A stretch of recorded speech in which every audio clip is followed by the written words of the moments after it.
तो हेलो बच्चों, मैं साहिल सर स्वागत करता हूं आपका हमारे इस यूट्यूब चैनल के वीडियो में।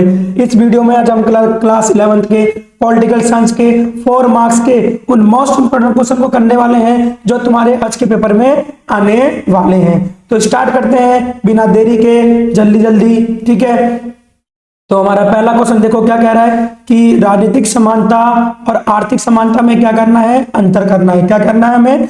राजनीतिक समानता और आर्थिक समानता में अंतर करना है। तो राजनीतिक समानता क्या होता है? राजनीतिक समानता का अर्थ है कि राज्य के सभी नागरिकों को समान राजनीतिक अधिकार प्राप्त हो, जैसे वोट देने का अधिकार हो, चुनाव लड़ने का अधिकार हो, ठीक है, या सरकारी पद पर प्राप्त करने का क्या हो, अधिकार हो, जिसको हम क्या कहते हैं, राजनीतिक समानता कहते हैं। बात करते हैं आर्थिक समानता की। इसका अर्थ है कि समाज में धन और संसाधनों का वितरण समान तरीके से हो ताकि बहुत अमीर या गरीब ना हो और सभी को बुनियादी जरूरतों को पूरा करने के अवसर मिल सके। ठीक है, तो ये था आपका पहला क्वेश्चन और पहले क्वेश्चन का आंसर। अगला बात करते हैं क्वेश्चन नंबर 2 की। राष्ट्रवाद की भावना को बढ़ाने वाले 4 कारक कौन कौन से हैं? ठीक है, राष्ट्रवाद की भावना को बढ़ाने वाले 4 कारक कौन कौन से हैं? तो सबसे पहले आप राष्ट्रवाद की डेफिनेशन लिखोगे। तो राष्ट्रवाद की डेफिनेशन क्या है? अपने देश के प्रति प्रेम की भावना को हम क्या कहते हैं? राष्ट्रवाद कहते हैं। फिर उसके बाद 4 पॉइंट लिखोगे कि राष्ट्रवाद की भावना को बढ़ाने वाले 4 कारक कौन कौन से हैं। पहला है साझा इतिहास और संस्कृति। पहला क्या है? साझा इतिहास और संस्कृति। एक समान इतिहास, परंपराएं, भाषा और सांस्कृतिक मूल्य लोगों को इस सूत्र में पिरोते हैं। जैसे कि भारत का एक अपना इतिहास है, अपनी परंपराएं हैं, भाषा है, तो भारत के लोग क्या है, सभी एक दूसरे के साथ मिलकर रहते हैं। तो ये क्या है? एक राष्ट्रवादी भावना है। अगला बात करते हैं भूभाग का एकीकरण। ठीक है, एक विशिष्ट भौगोलिक क्षेत्र से जुड़ाव और उस पर अपनी पहचान का एहसास राष्ट्रवाद को बढ़ावा देता है। यानी कि एक भूभाग का एकीकरण, जैसे कि भारत क्या है, भारत का जो भूभाग है वो एकीकृत है। ठीक है, जो भारत में 28 राज्य हैं, ठीक है ना, तो क्या है, एकीकृत राज्य है। ठीक है, तो ये क्या है, राष्ट्रवाद की भावना को बढ़ाता है। अगला राजनीतिक एकता। ठीक है, एक साझा राजनीतिक व्यवस्था और प्रशासन लोगों में एकता की भावना को बढ़ावा देता है।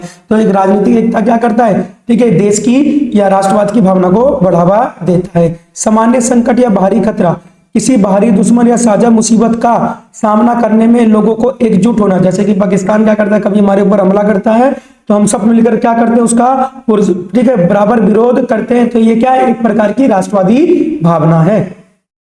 चल क्वेश्चन नंबर 3 की बात करते हैं। भारत में निर्वाचन आयोग की स्वायत्तता सुनिश्चित कीजिए। कथन के समर्थन में 4 बिंदु लिखिए। ठीक है, तो सबसे पहले आप क्या करेंगे, भारत में निर्वाचन आयोग जो है उसके बारे में लिखेंगे और फिर उसके बाद इसकी स्वायत्तता मतलब की स्वतंत्रता को सुनिश्चित करेंगे।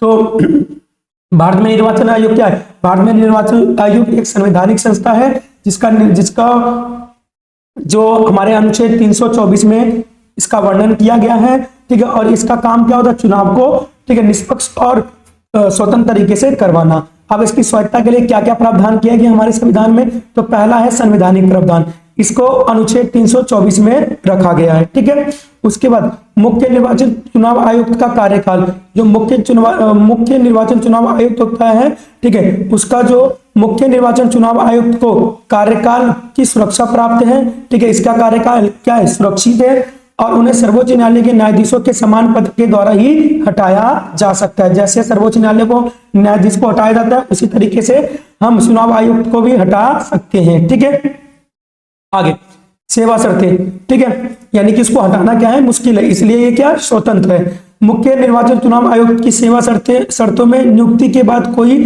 अलाभकारी परिवर्तन नहीं किया जा सकता। यानी कि मान लीजिए अगर कोई चुनाव आयुक्त बन गया, ठीक है, इलेक्शन कमीशन का कोई हेड बन गया, तो उसके जो पद के लिए है, उसके लिए पद के लिए कोई भी अलाभकारी परिवर्तन नहीं किया जा सकता है। स्वतंत्र कर्मचारी ये स्वतंत्र होते हैं। ये क्या होते हैं? स्वतंत्र होते हैं। ठीक है, निर्वाचन आयोग को चुनाव कराने के लिए स्वतंत्र रूप से प्रशासनिक कर्मचारी उपलब्ध होते हैं। ठीक है, जैसे कि ये क्या करते हैं, जब भी चुनाव करवाना होता है तो स्कूल के जो टीचर्स वगैरह होते हैं ये इनको अपने साथ ले लेते हैं।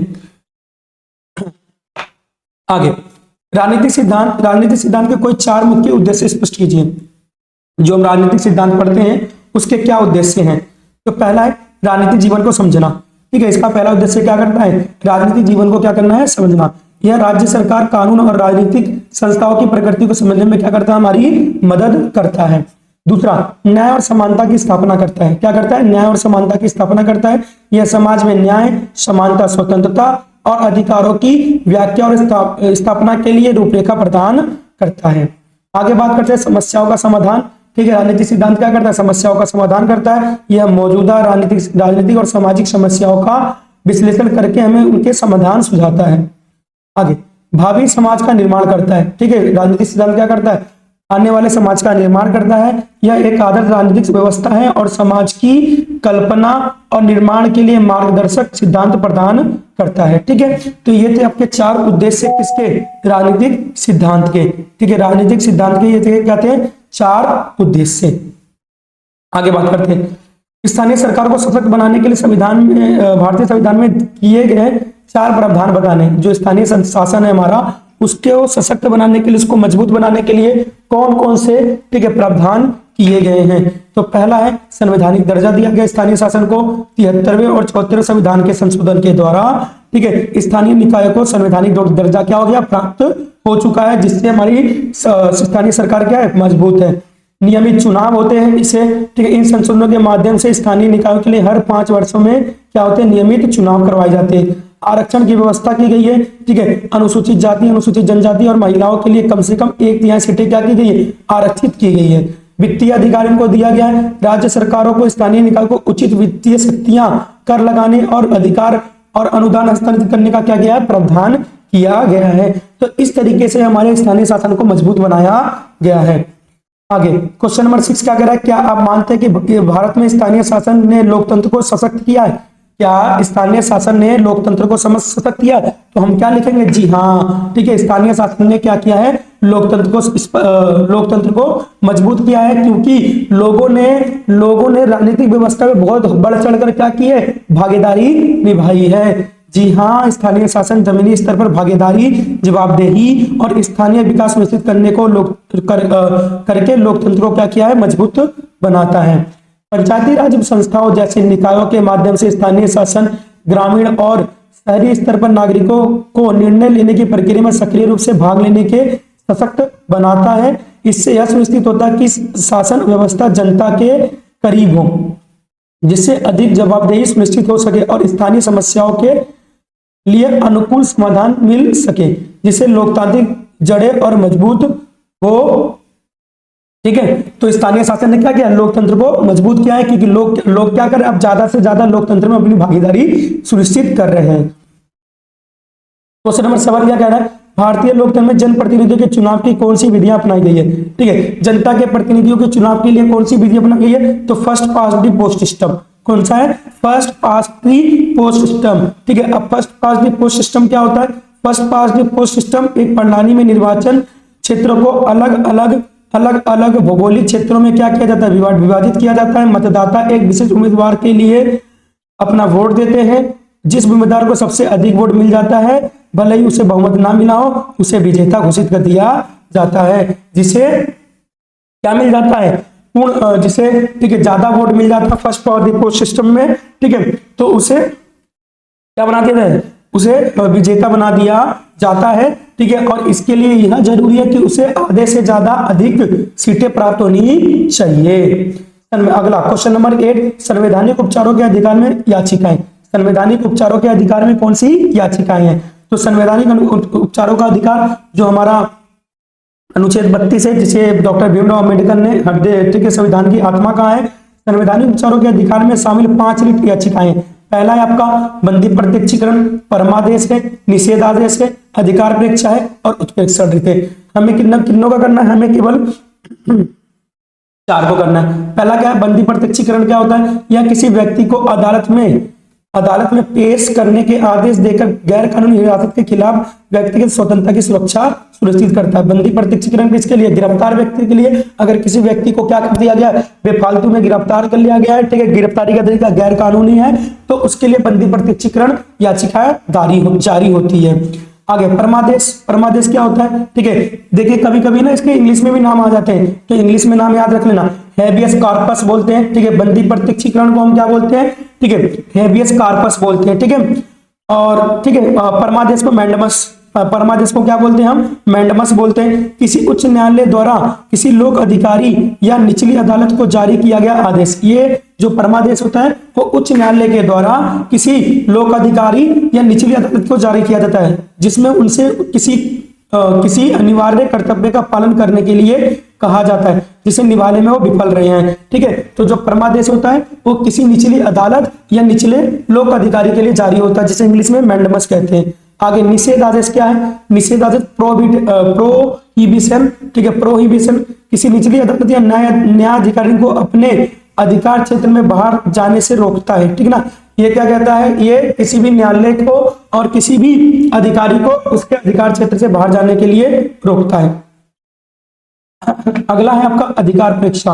क्या है? अधिकार परीक्षा। ठीक है, क्यू वेरेंटो किसी व्यक्ति के सार्वजनिक पद पर दावे की वैधता हासिल कर लेना। ठीक है, क्या? किसी व्यक्ति के सार्वजनिक पद पर दावे की वैधता पर क्या करना? सवाल उठाना। तो ये क्या है? अधिकार परीक्षा। अगला है उत्प्रेक्षण रिट, किसी निचली अदालत के फैसले की समीक्षा कर उसे रद्द करने के लिए जारी किया जाता है। किसी निचली अदालत ने कोई समीक्षा किया, कोई फैसला दिया और वो फैसला सही नहीं है, तो उसके लिए उत्प्रेक्षण रिट जारी जाएगा, टेरिटोरियल। ठीक है, ये जारी कर दिया जाएगा यदि वह अपने अधिकार क्षेत्र से बाहर गया हो। आगे बात करते हैं क्वेश्चन नंबर 9 की, भारतीय धर्मनिरपेक्षता के विषय में नेहरू के विचार क्या है? भारतीय धर्मनिरपेक्षता के विषय में नेहरू जी के क्या विचार थे? तो बात करते हैं नेहरू जी। ठीक है, धर्मनिरपेक्षता को अधर्म के रूप में नहीं बल्कि सभी धर्मों के प्रति राज्य की निष्पक्षता के रूप में देखते थे। यानी कि इन्होंने बोला कि राज्य को क्या होना चाहिए? सभी धर्मों के प्रति निष्पक्ष होना चाहिए, फेयर होना चाहिए, जो सद्भाव, आधुनिकीकरण और समानता को बढ़ावा देती है। ठीक है, आगे नेहरू का मानना था कि भारत जैसे विविधतापूर्ण देश में एकता बनाए रखने के लिए एक धर्मनिरपेक्ष राज्य होना बहुत ज्यादा जरूरी है। उनकी दृष्टि से इस बात पर जोर दिया गया था कि धर्म का निजी मामला होना चाहिए। धर्म का मामला कैसा होना चाहिए? निजी होना चाहिए और राज्य की नीति को प्रभावित नहीं करना चाहिए। साथ ही वैज्ञानिक सोच और राष्ट्रीय निर्माण का ध्यान केंद्रित करते हुए सभी धर्मों के लिए समान व्यवहार और स्वतंत्रता सुनिश्चित करनी चाहिए। ठीक है, तो ये क्या थे आपके नेहरू जी के विचार, किसके ऊपर? धर्मनिरपेक्षता के ऊपर। आगे बात करते हैं राष्ट्रवाद के विभिन्न चरण कौन कौन से? ठीक है, राष्ट्रवाद के विभिन्न चरण कौन कौन से? ये तो हमने अभी ऊपर डिस्कस किया था ना। ठीक है, राष्ट्रवाद के विभिन्न चरण। चलिए क्वेश्चन नंबर 11 देख लेते हैं। ठीक है ना, क्वेश्चन नंबर 10 तो मैंने करवा दिया था। तो क्वेश्चन नंबर भारत के संविधान द्वारा प्रदत्त किन्हीं 2 मौलिक अधिकारों के बारे में बताइए। ठीक है, हमारे मौलिक अधिकार कितने हैं? 6 हैं। करने कितने हमें? केवल 2 करने। ठीक है ना, तो बोला है समानता का अधिकार, यह कानून के समक्ष समानता और धर्म, जाति और लिंग, जन्म स्थान के भेदभाव के निषेध की गारंटी देता है। आगे स्वतंत्रता का अधिकार, इसमें भाषण, अभिव्यक्ति और स्वतंत्रता, शांतिपूर्ण सम्मेलन करने, एकत्र दुनिया घूमने की स्वतंत्रता शामिल है। आगे क्वेश्चन नंबर 12 राज्यों की मांग और संविधान की विशेषताएं। ठीक है ना, राज्य की जो राज्य हैं, ठीक है, जो हमारे राज्य हैं उनकी क्या क्या मांगे हैं। ठीक है, राज्यों की क्या क्या मांगे हैं। ठीक है, अधिक स्वायत्तता की तलाश में राज्यों ने के द्वारा मांगे उठाई गई है। ठीक है, अधिक स्वायत्तता की तलाश में राज्यों ने क्या किया? बहुत सारी मांगे उठाई है। ठीक है, जैसे कि पहली मांग राज्यों ने क्या की? राज्यों के लिए अधिक वित्तीय शक्ति और राजस्व में बड़ा हिस्सा होना चाहिए। इन्होंने बोला जैसे कि केंद्र सरकार के पास सारी वित्तीय शक्तियां हैं, सारा टैक्स वगैरह किसके पास है? केंद्र सरकार के पास है, राज्य सरकार के पास बहुत कम है। तो राज्य सरकार स्वायत्तता मांगती है, ठीक है ना, कि हमें भी क्या मिलना चाहिए? अधिक वित्तीय शक्तियां हासिल होनी चाहिए। अगला केंद्र द्वारा राज्यपाल की नियुक्ति में राज्यों की भूमिका। ठीक है ना, यानी कि जो राज्यपाल की जो नियुक्ति होती है वो कौन करता है? केंद्र सरकार करता है। तो राज्यों की डिमांड है, राज्य मांगती है कि केंद्र के द्वारा राज्यपाल की नियुक्ति की जाती है ना, उसमें थोड़ी सी भूमिका किसकी होनी चाहिए? राज्यों की भी होनी चाहिए। ठीक है, आगे राज्य सूची के विषयों पर कानून बनाने के लिए केंद्र सरकार द्वारा कम हस्तक्षेप। देखिए कभी कभी क्या होता है ना, केंद्र सरकार क्या करती है? राज्य सूची के विषय पर, ठीक है, कानून बना देती है। तो वही राज्यों का दायित्व है, राज्यों का मांग है कि केंद्र सरकार क्या करे? कम से कम हस्तक्षेप करे। कौन से विषय पे? राज्य सूची के विषय पे। तो ये राज्यों की क्या है? मांगे हैं। आगे भारतीय संविधान की 4 विशेषताएं जो केंद्र को अधिक सशक्त बनाती है। भारतीय संविधान की 4 विशेषताएं जो केंद्र को क्या करती है, सशक्त बनाती है। पहला, मजबूत केंद्र। संघ और राज्य सूची की तुलना में अधिक महत्वपूर्ण विषय हैं। ठीक है, संघ सूची में राज्य सूची की तुलना में अधिक ज्यादा विषय शामिल किया गया। आपातकालीन प्रावधान, आपातकाल के दौरान केंद्र सरकार राज्य सरकारों के पूर्ण पर नियंत्रण कर सकती है। ठीक है, आपातकाल के दौरान केंद्र सरकार राज्य सरकार के ऊपर पूरा नियंत्रण कर सकती है। एकल नागरिकता है। ठीक है, हम सब क्या है, भारतीय हैं। राज्यपाल की नियुक्ति में किसकी भूमिका होती है, केंद्र सरकार की होती है।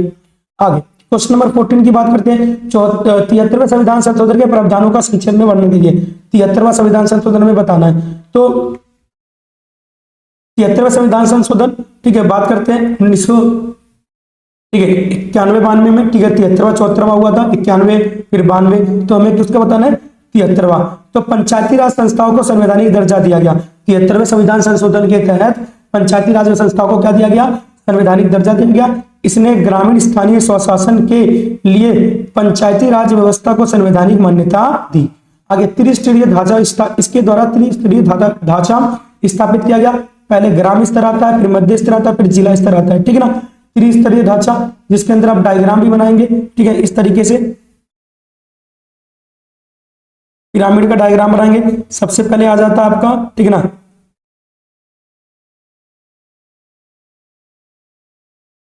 एक, दो, यहां पे आ जाएगा आपका ग्राम पंचायत। ठीक है, यहां पे आ जाएगा मध्यवर्ती स्तर यानी कि ब्लॉक आ जाएगा, और यहां पर आ जाएगा आपका जिला स्तर। ठीक है, आप इसको भी बनाएंगे। आगे अब इसके क्या प्रावधान किया गया चित्र। अब नियमित चुनाव होते हैं, इसके हर 5 साल में क्या होते हैं, नियमित चुनाव होते हैं, और आरक्षण जैसी व्यवस्था भी शामिल की गई। ठीक है, आगे सामाजिक और प्राकृतिक असमानताएं कौन कौन सी होती है। सामाजिक और प्राकृतिक असमानताओं में अंतर करना, क्या करना है, सामाजिक और प्राकृतिक, ठीक है, असमानताओं में अंतर। तो बात करते हैं प्राकृतिक असमानताएं। वो ऐसा असमानताएं जो लोगों के जन्मजात गुणों, शारीरिक क्षमता या प्रतिभा के अंतर के कारण उत्पन्न होते हैं, इन्हें बदला नहीं जा सकता है। प्राकृतिक असमानताएं जो जन्मजाति होते हैं, ठीक है ना, कोई इंटेलिजेंट होता है, कोई मल्टी इंटेलिजेंट होता है, कोई बहुत ही कम इंटेलिजेंट होता है, ठीक है ना, कोई अक्षम व्यक्ति होता है। तो ये सारी कैसी असमानताएं, ये प्राकृतिक असमानताएं हैं। सामाजिक असमानताओं की बात करते हैं। ठीक है, ये वे असमानताएं हैं जो समाज द्वारा भेदभाव, अवसर की कमी या सामाजिक आर्थिक स्थितियों के कारण उत्पन्न होती है। सामाजिक असमानताएं कौन होती है, जो समाज के द्वारा स्थापित की जाती है, जैसे कि अमीरी, गरीबी, ठीक है, रंग के आधार पर भेदभाव, ठीक है, उसके बाद आपका जाति, धर्म, लिंग के आधार पर जो भेदभाव होते हैं वो सामाजिक असमानताएं हैं। आगे बात करते हैं क्वेश्चन नंबर 16 की। भारतीय धर्मनिरपेक्षता के संदर्भ में अंतर धार्मिक वर्चस्व और अंत धार्मिक धर्म के अंतर वर्चस्व के बीच का अंतर हमें स्पष्ट करना है। धर्म के बीच वर्चस्व और धर्म के अंदर वर्चस्व में क्या करना है, अंतर करना है।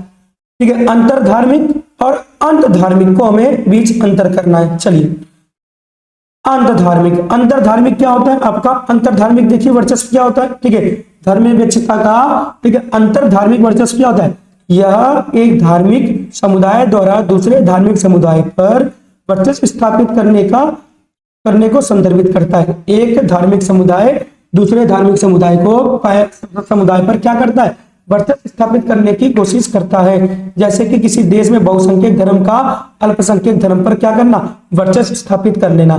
अंतर धार्मिक वर्चस्व की बात करते हैं, यह एक ही धर्म के भीतर एक समूह या वर्ग द्वारा दूसरे समूह या वर्ग पर वर्चस्व स्थापित करने, एक ही धर्म के अंदर ही, उसी धर्म के अंदर ही वर्चस्व स्थापित कर लेना। ठीक है, अंतर धर्म का होता है दूसरे धर्म के ऊपर, अल्पसंख्यकों के ऊपर वर्चस्व स्थापित कर लेना। लेकिन अंतर धर्मिक क्या होता है, एक ही धर्म के अंदर, उसी धर्म के अंदर वर्चस्व स्थापित कर लेना। जैसे कि एक ही धर्म के भीतर कुछ लोगों का क्या करना, शोषण करना। आगे क्वेश्चन नंबर 70 देखते हैं। अधिकार न केवल राज्य पर निश्चित तरीके से कार्य करने के लिए दायित्व है। अधिकार न केवल राज्य पर एक निश्चित तरीके से कार्य करने के दायित्व हैं, डालते हैं, बल्कि वे हम में प्रत्येक पर दायित्व भी डालते हैं। अधिकार जो है केवल उसके ऊपर राज्यों पर दायित्व नहीं डालते, बल्कि हम पर भी क्या करते हैं, दायित्व डालते हैं। तो हमें इसके बारे में स्पष्ट करना है। चलिए स्पष्ट करते हैं। तो देखिए, अधिकारों के दायित्व किसकी बात करते हैं, अधिकारों के दायित्व की। तो अधिकारों के दायित्व, अधिकार हमें न केवल राज्य से सुरक्षा देती है, बल्कि उन पर कार्य करने के दायित्व भी डालती है। ठीक है, अधिकार जो हमें मिले हुए हैं केवल हमें सुरक्षा के लिए नहीं मिले, हम उनके ऊपर दायित्व डाल सकते हैं कि आप हमारे लिए एक काम करो, हमें एक स्वतंत्र, ठीक है, एक हमें शुद्ध पर्यावरण दीजिए, आप हमें एक शुद्ध वातावरण दीजिए, आप हमें शुद्ध पेयजल दीजिए, ठीक है, आप हमें, ठीक है, हमारे लिए कल्याणकारी योजनाएं बनाइए। ये सब क्या है, हम अधिकारों से राज्य के ऊपर दायित्व डाल सकते हैं। जैसे कि सतत विकास को सुनिश्चित करना, यह दायित्व हम पर भी लागू होता है, ठीक है। लेकिन जो दायित्व हम किस पे डाल रहे हैं, जो दायित्व हम बोल रहे हैं ना कि हमने बोला कि हमें स्वतंत्र, हमें शुद्ध वातावरण दो, तो केवल राज्य सरकार का दायित्व नहीं बनता है कि राज्य सरकार ही शुद्ध वातावरण दे, ठीक है, हम उसके ऊपर जोर दे सकते हैं, लेकिन हमारा भी कर्तव्य बनता है कि हम क्या करें, अपने पर्यावरण को शुद्ध रखें। यह दायित्व हम पर भी लागू होता है। उदाहरण के लिए हमें पर्यावरण की रक्षा करनी चाहिए ताकि हमें आने वाली पीढ़ी के लिए संसाधन बचे रहें। स्वतंत्रता का अधिकार की बात करते हैं, यह नागरिकों को बिना किसी भय के अपनी बात रखने, कहीं भी, ठीक है, आने जाने और अपनी पसंद का कार्य चुनने की अनुमति देता है, जिसे संविधान द्वारा संरक्षित किया गया है। तो यह स्वतंत्रता का अधिकार है। आगे बात करते हैं क्वेश्चन नंबर 18, भारतीय संघवाद की किन्हीं 4 विशेषताओं का वर्णन करिए। ठीक है, भारतीय संघवाद की हमें क्या करना है, किन्हीं 4 विशेषताओं का वर्णन करना है। तो पहला, केंद्र और राज्यों के बीच शक्तियों का विभाजन किया गया। ठीक है, जैसे कि संघ सूची, राज्य सूची और समवर्ती सूची में केंद्र और राज्यों के बीच क्या शक्तियों का विभाजन किया गया।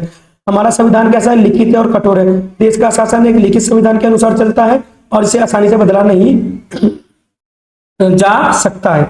आगे, स्वतंत्र न्यायपालिका हमारे पास जो न्यायपालिका स्वतंत्र है वो केंद्र और राज्य विवादों को सुलझाती है।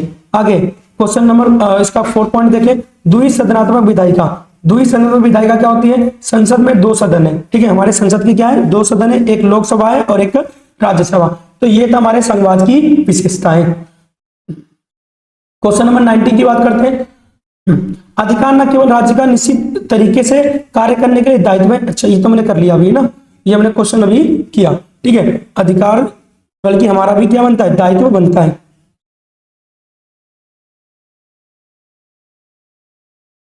ठीक है, ये क्वेश्चन का आंसर थोड़ा सा गलत हो गया। ठीक है, चलिए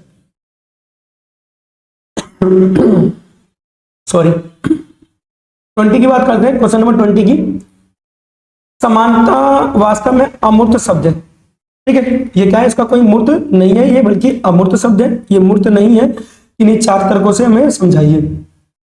बात करते हैं समानता, जो हमारी समानता है एक मूर्त अमूर्त शब्द है। समानता का अर्थ केवल सबको एक समान मानना नहीं है, बल्कि उन्हें समान अवसर प्रदान भी करना है। ठीक है ना, इसके लिए तर्क यह है कि सभी व्यक्तियों की परिस्थितियां भिन्न होती हैं, इसलिए उन्हें उनकी जरूरतों के अनुसार व्यवहार में आवश्यकता होती है। ठीक है, तो समानता का समझ में आया। समानता एक अमूर्त शब्द है। ठीक है ना, जरूरी हम क्या करें, ये जरूरी नहीं है कि हम सबको समान मान लें। कुछ लोगों में कुछ कमियां होती हैं, तो उसकी जरूरत के हिसाब से हमें उसके साथ समानता करनी चाहिए। चलिए बात करते हैं समानता के आयामों की। तो सामाजिक समानता, समाज में जाति, धर्म या लिंग के आधार पर भेदभाव होना, ये ठीक है, सामाजिक न होना। ठीक है, ये क्या है आपका सामाजिक समानता है। राजनीतिक समानता क्या है, सभी नागरिकों को वोट देने और चुनाव लड़ने का समान अधिकार है। ठीक है, अगला आर्थिक समानता, धन और संसाधनों का वितरण ताकि कोई अत्यधिक गरीब ना हो सके। ठीक है, तो बच्चों ये था आपके 20 मोस्ट इंपोर्टेंट क्वेश्चन 4 मार्क्स के। मैं गारंटी दे रहा हूं इसमें से आपके 2 से 3 4 क्वेश्चन पक्के से पक्के बनेंगे। ठीक है, तो आप इन वीडियो, ठीक है, तब तक आप इसकी तैयारी कीजिए। तो जल्दी से मिलते हैं अगले नेक्स्ट वीडियो में। और अगर आपने MCQ के और अगर आपने 6 मार्क्स के क्वेश्चन को नहीं देखा है तो उसको भी जरूर से जरूर देख लेना, क्योंकि पेपर तो यहीं से बनने वाला है। ठीक है, तब तक के लिए बाय बाय।